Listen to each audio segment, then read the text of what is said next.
Hello student, स्वागत है आपका आईसीटी वर्चुअल क्लासेस में। मैं हूं कविता, आपकी बायो टीचर। उम्मीद करती हूं आप सभी अच्छे होंगे और स्वस्थ होंगे। तो क्लास हम यहाँ पे रिवीजन कर रहे हैं। सारे जो हमारे यूनिट्स हैं, उनके जो चैप्टर्स हैं, उनका हम रिवीजन यहाँ पे कर रहे हैं।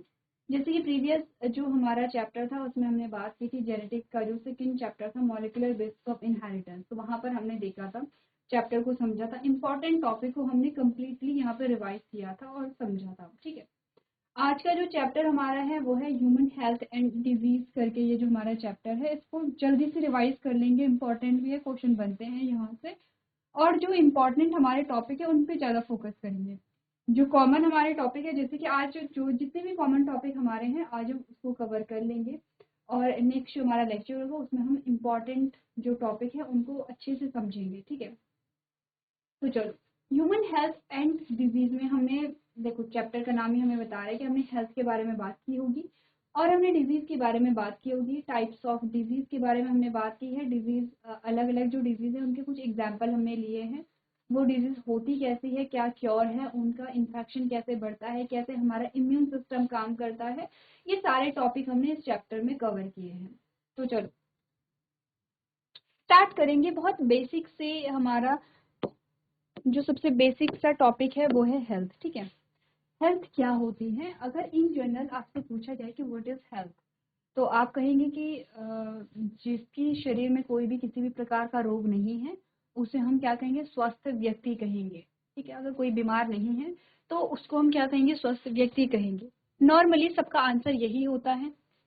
ठीक है,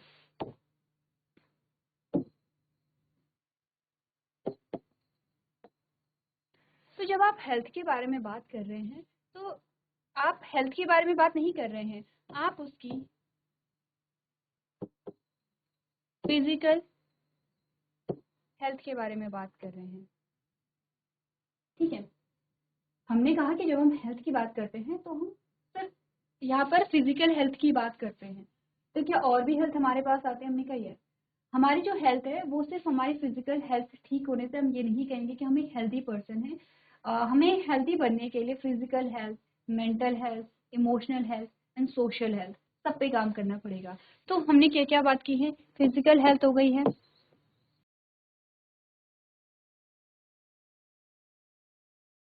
मेंटल हेल्थ आपकी हो गई है,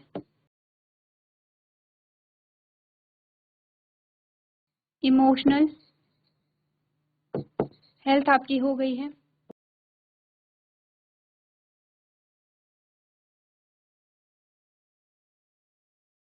सोशल हेल्थ आपकी हो गई है। ये सारी हेल्थ को मिला करके हम कहते हैं कि आप एक हेल्दी पर्सन हैं। जब आपका चैप्टर चल रहा था तो देखो हमने सब समझा था कि फिजिकल हेल्थ तो आप सब समझते हैं कि फिजिकल हेल्थ क्या होती है। हमने mental health, emotional health and social health को समझा था।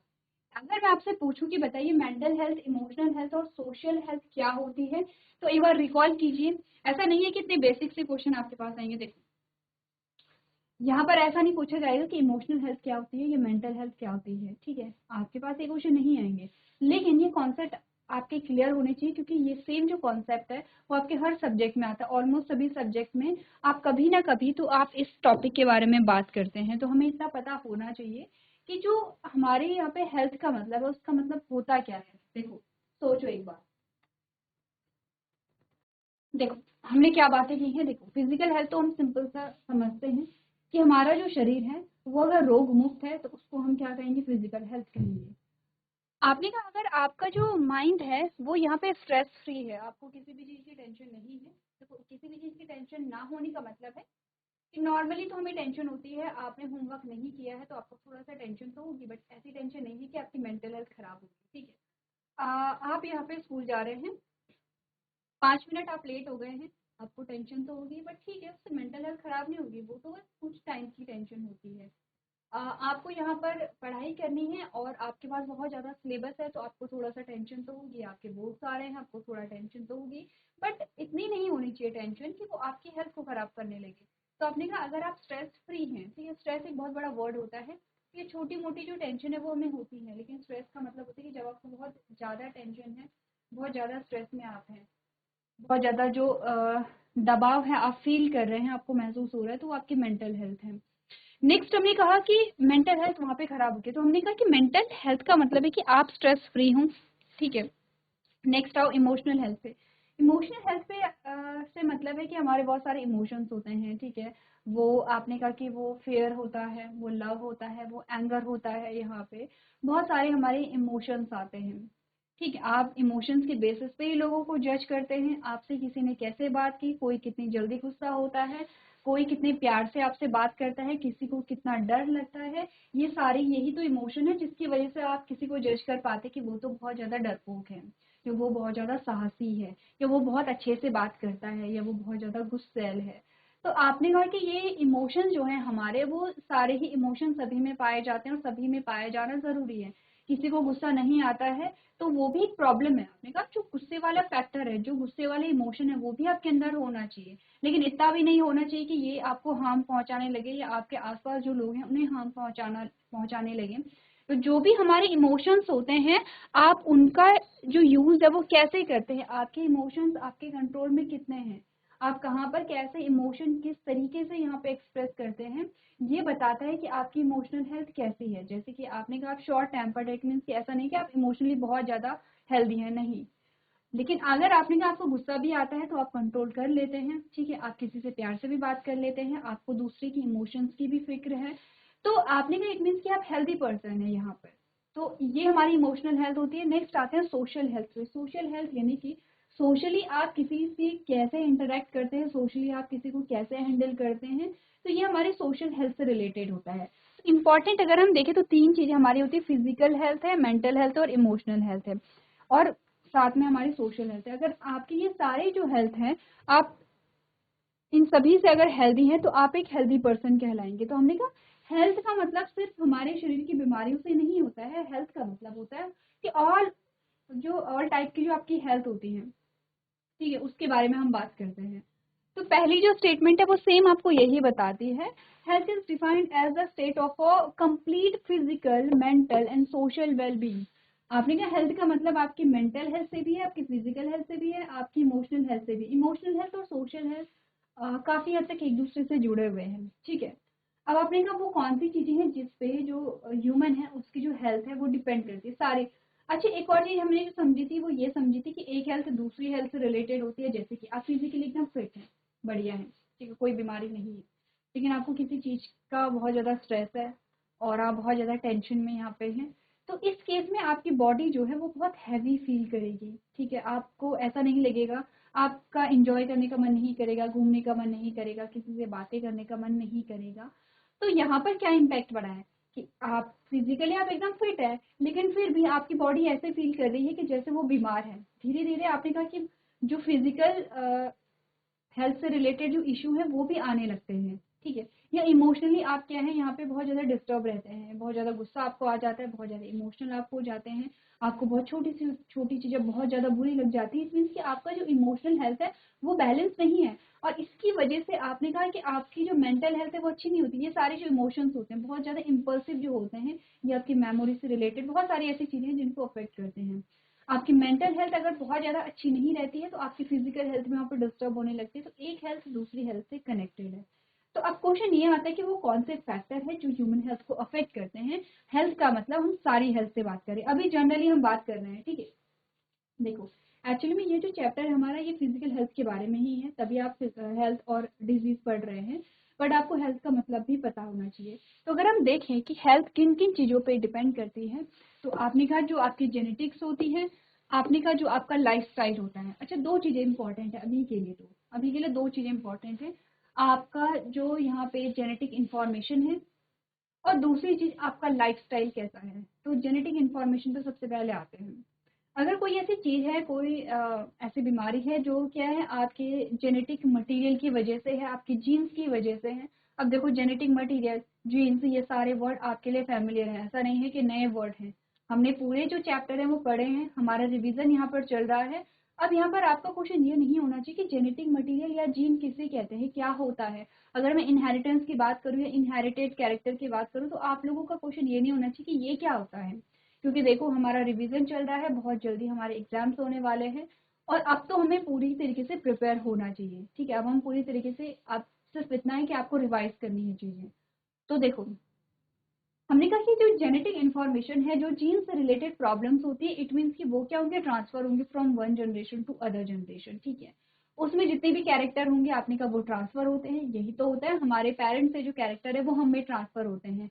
अब अगर यहाँ पर जो पेरेंट्स हैं उनको कोई बीमारी है, कौन, जेनेटिक लेवल की जो है, जीन्स की वजह से जो है, एक डिफॉल्टी जीन की वजह से जो भी प्रॉब्लम है, जो बीमारी है, अब वो आगे ट्रांसफर होगी। ठीक है, वो बच्चे में भी जाएगी। तो पहला तो यही है कि जेनेटिक इन्फॉर्मेशन जो है वो आपकी हेल्थ को डिसाइड करता है। अगर यहाँ पर कोई ऐसा जीन जो फॉल्टी जीन है या जो किसी डिजीज के लिए रिस्पॉन्सिबल होता है वो ट्रांसफर हो गया है, तो देखो बीमारी होगी यहाँ पे। दूसरी चीज है कि ठीक है, अब आपको जेनेटिक इन्फॉर्मेशन जो है, जेनेटिक मटेरियल जो है वो एकदम अच्छा मिला है, कोई ऐसी प्रॉब्लम नहीं थी जो जेनेटिक बीमारी थी, और आप कहे यहाँ पर जो जेनेटिक इन्फॉर्मेशन के एस्पेक्ट से देखा जाए तो आप पूरी हेल्दी हैं। लेकिन क्या हो अगर आपका लाइफस्टाइल अच्छा नहीं है, आपके खाने का कोई टाइम नहीं रहता है, आप हेल्दी फूड नहीं ले रहे हैं, आप एक बैलेंस डाइट नहीं ले रहे हैं, यहाँ पे आप पैक्ड फूड को खा रहे हैं, आप ऐसी चीजें खा रहे हैं जो आपकी हेल्थ को क्या करेगा, नुकसान करेगा, आपकी डेली लाइफ में जो एक्सरसाइज है वो बिल्कुल भी इंक्लूड नहीं है। ठीक है, बहुत सारी चीजें होंगी, ओबेसिटी यहाँ पर होती है, और भी बहुत सारी हेल्थ रिलेटेड इश्यूज यहाँ पर आने लगते हैं। तो दो चीजें हैं जो यहाँ पे डिसाइड करती है कि आपकी हेल्थ कैसी होनी चाहिए। अच्छा, एक और चीज यहाँ पर है, एक और हमारे पास पॉइंट है, दैट इज इन्फेक्शन। इन्फेक्शन भी हमारी हेल्थ को यहाँ पे क्या करते हैं, डिसाइड करते हैं। यस, इन्फेक्शन भी करते हैं, लेकिन अगर आपके जो जेनेटिक डिसऑर्डर कोई है नहीं आपकी बॉडी में, अगर आपका लाइफस्टाइल बहुत अच्छा है, तो आपकी बॉडी प्रिपेयर है इन्फेक्शन से लड़ने के लिए। तो इन्फेक्शन तो होंगे, ऐसा नहीं है कि किसी को कभी इन्फेक्शन हुआ ही नहीं होगा, देखो कॉमन कोल्ड सभी को होता है, लेकिन किसी को तो एक दो दिन में ठीक हो जाता है, और किसी को आपने कहा कि वो इन्फेक्शन ठीक होने में बहुत दिन लग जाते हैं। किसी को कोई बहुत कम बीमार पड़ता है और कोई फ्रीक्वेंटली बीमार पड़ता रहता है। तो ये वेरी करता है कि किसी का लाइफस्टाइल कैसा है, और किसी की बॉडी जो है, किसी की बॉडी में जो उसका इम्यून सिस्टम है वो कैसा है। ठीक है, तो तीन पॉइंट हमारे पास आते हैं, genetic disorder, infection and lifestyle, जिसमें जेनेटिक डिसऑर्डर और लाइफस्टाइल इंपॉर्टेंट है, और इसी से रिलेटेड हमारे इन्फेक्शन आते हैं। चलो, अब सेम चीजें वही बोली गई हैं, बैलेंस डाइट है, पर्सनल हाइजीन है, and regular exercise are very important to maintain good health. ठीक है, ये हम बात करते रहते हैं। Awareness about disease and their effect on different body infections, vaccination against infectious disease, and proper disposal of waste, control of vectors, maintenance of hygienic food and water resources are necessary for achieving good health. तो ये तो हमें तरीके बता रहे थे कि कैसे हम एक गुड हेल्थ को बनाए रख सकते हैं यहाँ पे। चलो यहाँ से ये फिर सेम रिपीट हो जाता है, ये पूरा रिपीट हो गया है। ठीक है, ये है एक जनरल वे में हेल्थ का इंट्रोडक्शन, हेल्थ क्या होती है, अच्छी हेल्थ को बनाए रखने के लिए हमें क्या करना चाहिए, एक बेसिक सा पैराग्राफ है, आपको जस्ट रीड करना है। चलो, तो ये तो है हमारा इंट्रोडक्टरी पार्ट। अब आ जाओ यहाँ पे, डिजीज क्या होती है, क्या किसको कहते हैं आप डिजीज। ठीक, पढ़े यहाँ पे, आपने कहा disease is a state when a functioning of one or more organs or system of the body is adversely affected, characterized by a various sign and symptoms। जब हमारी बॉडी का कोई भी एक ऑर्गन या कोई भी जो ऑर्गन सिस्टम है, कोई भी हमारी बॉडी का पार्ट यहाँ पे जो अफेक्ट होता है, उसकी फंक्शनिंग अफेक्ट होती है, प्रॉपरली जैसे उसको काम करना चाहिए वो वैसे काम नहीं कर रहा है, और इसकी वजह से बहुत सारे साइन और सिम्टम, बहुत सारे लक्षण आपको जो देखने को मिलते हैं, उसको हम क्या कहते हैं, डिजीज की कंडीशन कहते हैं। अब डिजीज जो है उसको हम डिवाइड कर सकते हैं, ठीक है, दो कैटेगरी में, depending on modes of transmission. अच्छा, ये ध्यान रखना कि किस बेसिस पे हम यहाँ पे क्या कर रहे हैं, डिवीजन कर रहे हैं। हमने कहा कि यहाँ पे जो ट्रांसमिशन होता है, यानी कि बीमारी जो फैलती है, उसके बेसिस पे हमारे पास दो टाइप के डिजीज आ सकती हैं या आती हैं, एक है इन्फेक्शियस और एक है नॉन इन्फेक्शियस। तो देखो हमें पता है इन्फेक्शियस जो है, जो किसी एक पर्सन से किसी दूसरी पर्सन में फैलती है, दैट इज इन्फेक्शियस डिजीज, और जो फैलती नहीं है उसको हम क्या कहते हैं, नॉन इन्फेक्शियस डिजीज कहते हैं। ठीक है, इन्फेक्शियस डिजीज जो है वो इजिली क्या होती है, ट्रांसमिट हो जाती है फ्रॉम किससे, आपने कहा यहाँ पर एक पर्सन से दूसरे पर्सन में यहाँ पर क्या हो जाती है, ट्रांसफर हो जाती है, लेकिन किस में होगी, from infected person to healthy person. ठीक है, कोई संक्रमित व्यक्ति है उससे जो बीमारी है एक स्वस्थ व्यक्ति में जो जा रही है, स्वस्थ व्यक्ति में जो फैलती है, उसको हम क्या कहते हैं यहाँ पे, इन्फेक्शियस डिजीज कहते हैं। ठीक है, या कम्युनिकेबल डिजीज भी इनको कहते हैं कि किसी के कम्युनिकेशन में आने से। ठीक है, अब एग्जाम्पल हमारे पास जैसे एड्स है, जैसे कॉमन कोल्ड है एक्सेट्रा, ये कुछ ऐसी डिजीज है जो कि फैलती है। नॉन इन्फेक्शियस का मतलब होता है which does not transmit from infected person to healthy person, जैसे कैंसर है या जैसे डायबिटीज है। ये बीमारियां ऐसे नहीं कि फैलती हैं। तो दो कैटेगरीज हमने यहाँ पर कर ली हैं, किसके बारे में, यहाँ पर डिजीज के बारे में। नेक्स्ट डिजीज कॉजिंग ऑर्गेनिज्म के बारे में थोड़ा सा बात करते हैं। ये डिजीज जो होती है, बीमारियां जो होती हैं, वो कहीं ना कहीं आपने कहा कि जो यहाँ पे पैथोजन होते हैं उनकी वजह से होता है। ठीक है, तो पैथोजन क्या होंगे, हमने कहा जो डिजीज को कॉज करते हैं, जिनकी वजह से डिजीज हो रही है, उनको हम यहाँ पे पैथोजन कहेंगे। जैसे एग्जाम्पल आते हैं, जैसे बैक्टीरिया है, वायरस है, फंजाई है, प्रोटोजोन्स है, हेलमिंथीज है, ये सारे हमारे एग्जाम्पल आते हैं जिनकी वजह से बीमारियां होती हैं। नेक्स्ट हमने कहा था above described a pathogens enter the body by direct contact, contaminated food and water, droplets, infection etcetera. तो यहाँ पर ये जो भी हैं, ये सारे हमारे माइक्रो ऑर्गेनिज्म के जो यहाँ पे पूरा एक ग्रुप है, उसमें हम कहते हैं। तो सबसे पहले ये कि disease causing organism are called pathogen, यानी कि जो बीमारियां उत्पन्न करते हैं उनको हम पैथोजन कहेंगे। पैथोजन के जो ग्रुप है, जैसे कि बैक्टीरिया जो है वो बीमारियां कॉज करते हैं, वायरस यहाँ पे करते हैं, फंजाई जो है वो करते हैं, प्रोटोजोन्स करते हैं, हेलमिंथीज करते हैं। ठीक है, तो ये सारे ही जो है वो रोगों को उत्पन्न करते हैं। तो आपने कहा क्या मोड होते हैं, क्या तरीके होते हैं कि जिनकी वजह से ये हमें बीमार करते हैं। या तो डायरेक्टली हमारी बॉडी में चले जाएंगे तो हमें बीमार करेंगे, या हमारे फूड को ये कंटामिनेटेड कर देंगे, दूषित कर देंगे, तो हम बीमार होते हैं, या हमारे पानी को ये क्या कर सकते हैं, दूषित कर सकते हैं, तो हम बीमार पड़ सकते हैं। So the pathogen multiplies in body cells, interfere with a normal vital activities, cause a morphological and functional damage. तो ये पैथोजन जो है वो हमारी बॉडी में जब एंटर करेंगे, एंटर करने के क्या तरीके हमने बोले हैं, या तो हम या तो फूड के थ्रू करेंगे, या तो डायरेक्ट हमारी बॉडी में एंटर कर देंगे, या फूड के थ्रू करेंगे, या पानी के थ्रू करेंगे, या एयर के थ्रू करेंगे। तो मेन जो इनके यहाँ पर एंट्री के जो मेन वे होते हैं, यानी कि हमारी बॉडी में जो एंट्री लेते हैं, उसके जो कॉमनली जो वे होते हैं, अलग अलग जो तरीके होते हैं, वो क्या होता है, एयर के थ्रू, यानी कि जब हम सांस लेते हैं, पानी के थ्रू अगर ये पानी में पाए जा रहे हैं, और फूड यानी कि भोजन के थ्रू। ठीक है, ठीक है। नेक्स्ट हमने कहा infectious disease can be divided into certain categories based on the types of pathogen. तो हम इन्फेक्शियस डिजीज को भी, जो इन्फेक्शियस डिजीज होती है, जो संक्रमित बीमारियां होती हैं, उनको भी हम दो भाग में डिवाइड कर सकते हैं on the basis of pathogen, pathogen के बेसिस पे। अच्छा ये बताओ पैथोजन के बेसिस पे कौन कौन सी कैटेगरी हमारे पास आएंगी। चलो एक बार खुद से देखो कि पैथोजन के बेसिस पे इन्फेक्शियस डिजीज जो है वो कौन कौन सी हमारे पास आएंगी। तो देखो यहाँ पर पैथोजन के बेसिस पे अगर हम इन्फेक्शियस डिजीज को देखेंगे, तो हमने कहा कि बैक्टीरियल इन्फेक्शन होता है, वायरल इन्फेक्शन होता है, फंगल इन्फेक्शन होता है। देखो बैक्टीरिया सिर्फ एक तो नहीं है, बहुत सारे यहाँ पे एग्जाम्पल्स हम देखते हैं, बैक्टीरिया के अलग अलग ग्रुप्स हम देखते हैं और उसमें भी बहुत सारे एग्जाम्पल आएंगे। सेम ऐसा वायरस और फंगस के साथ भी यहाँ पर होता है। तो देखो हमने कहा जो इन्फेक्शियस डिजीज है उसमें हमने कहा बैक्टीरियल, वायरल, प्रोटोजोन्स, फंगल और हेलमिंथ यहाँ पे बीमारियां आती हैं।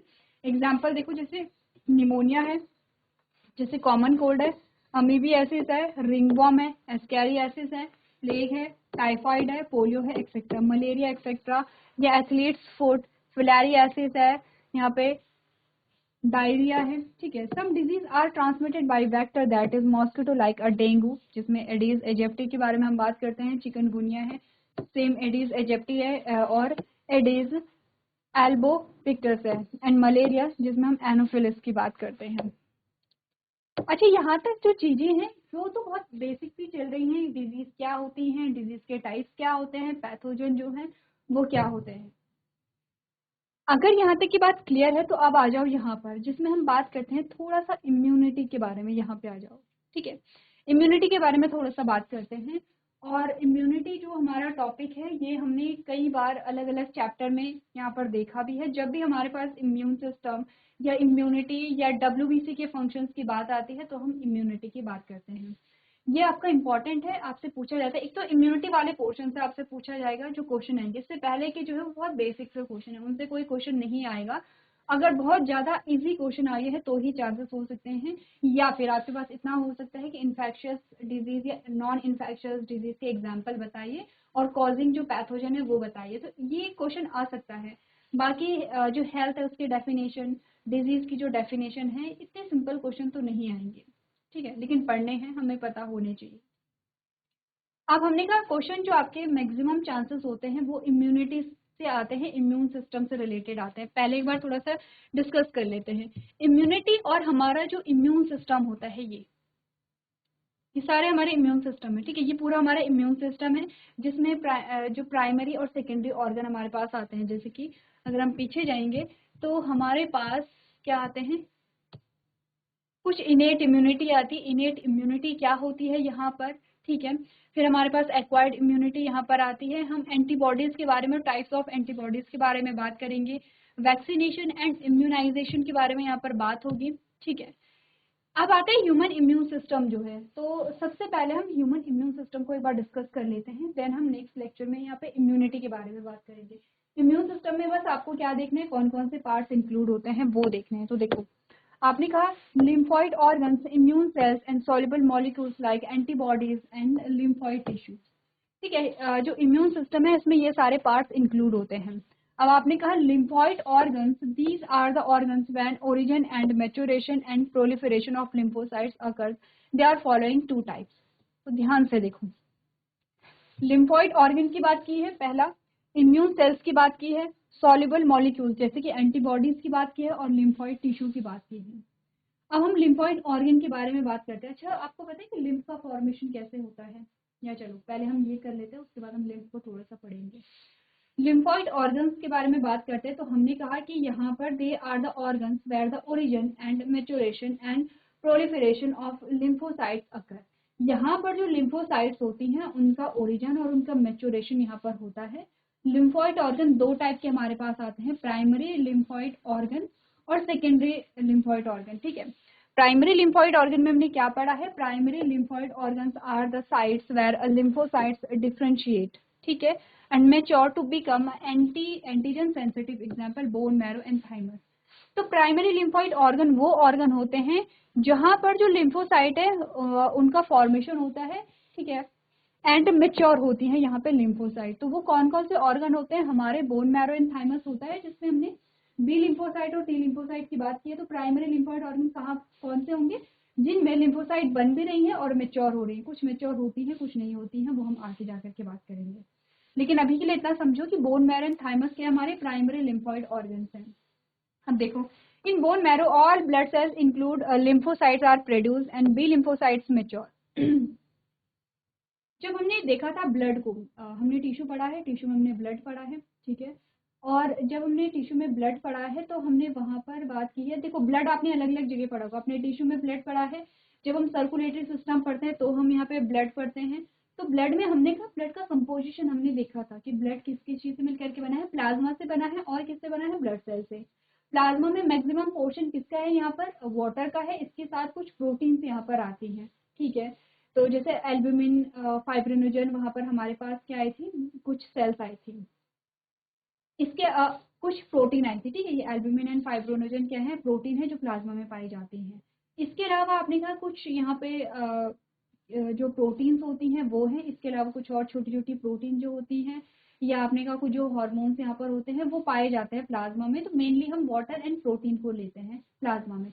अब ब्लड सेल्स आ जाती हैं, तो ब्लड सेल्स में RBC, WBC and blood platelets हम कहते हैं। हमने कहा फॉर्मेशन कैसे होता है ब्लड का, तो जितनी भी ब्लड सेल्स है वो डब्ल्यूबीसी है, आरबीसी है, प्लेटलेट्स हैं, वो बोन मैरो से बनती हैं। प्लाज्मा की बात करें तो आपने कहा मैक्सिमम जो पार्ट है प्लाज्मा में, आपने कहा वो होगा वाटर, और वाटर कहाँ कहाँ से एब्जॉर्ब होगा, आपके स्टमक से, आपके स्मॉल एंड लार्ज इंटेस्टाइन से क्या होता है, यहाँ पे वाटर एब्जॉर्ब होता है, ठीक है, प्लाज्मा बन गया। बाकी प्रोटीन का जो पोर्शन है, तो मैक्सिमम जो प्रोटीन है वो आपकी लिवर बनाती है, तो प्लाज्मा का फॉर्मेशन लिवर, और जो एब्जॉर्प्शन से जो वाटर आया है उससे हो गया है, और ब्लड सेल्स कौन बना रही है, बोन मैरो बना रही है। अब ये जो आपके लिम्फोसाइट है, B lymphocyte and T lymphocyte, ये क्या डब्ल्यूबीसी की ही सेल्स है, ठीक है। तो आपने कहा क्योंकि डब्ल्यूबीसी भी बोन मैरो से बनेगा तो लिम्फोसाइट भी बोन मैरो में बनेंगे, तो सारी ही ब्लड सेल्स यहाँ पर बनती हैं। और एक और चीज की जो बी लिम्फोसाइट है वो यहाँ मैच्योर हो जाती है, कहाँ, बोन मैरो में। अब आते हैं दूसरा organ, thymus is a lobed organ located near the heart and beneath the breastbone। तो आपने कहा कि यहाँ पर ये क्या आता है, ये जो थाइमस वाला हमारा पार्ट है ये हार्ट के पास में ही होता है। और यहाँ पर क्या होता है, it reduce the age increase, ये जैसे जैसे हमारी एज बढ़ती है इसका साइज जो है वो रिड्यूस हो जाता है और टी लिम्फोसाइट यहाँ आकर के डेवलप होती हैं। तो ध्यान से देखो, टी लिम्फोसाइट का जो ओरिजिन है, जो फॉर्मेशन है वो बोन मैरो में हो रहा है, लेकिन टी लिम्फोसाइट कहाँ पे मैच्योर होता है, थाइमस में। ठीक है, इसको बस रीड करना है, नोट नहीं करना है, नोट आपने बनाए होंगे यहाँ पे। चलो, तो ये तो हमारे प्राइमरी लिम्फोइड ऑर्गन्स आते हैं। नेक्स्ट हमारे सेकेंडरी लिम्फोइड ऑर्गन्स आएंगे, जहां पर हमने कहा lymphocyte interact with antigen and proliferate become affect. Example है स्प्लीन है, लिम्फ है, नोड्स है, टॉन्सिल्स है। ठीक है, ये सारे हमारे क्या आते हैं, सेकेंडरी लिम्फोइड ऑर्गन्स आते हैं। क्या क्या काम होता है एक बार आप पढ़ के लेकर आएंगे। देखो, हमें चैप्टर रिवाइज करना है, जल्दी से करना है। तो नेक्स्ट लेक्चर में हम इम्यूनिटी जो है, इम्यून सिस्टम को पढ़ेंगे। इम्यूनिटी कैसे यहाँ पर हमें मिलती है इम्यून सिस्टम से, उनके बारे में यहाँ पर बात करेंगे। तो चलिए, आज के सेशन में हम इतना ही करेंगे। अभी तक क्लास में बने रहने के लिए आपका धन्यवाद।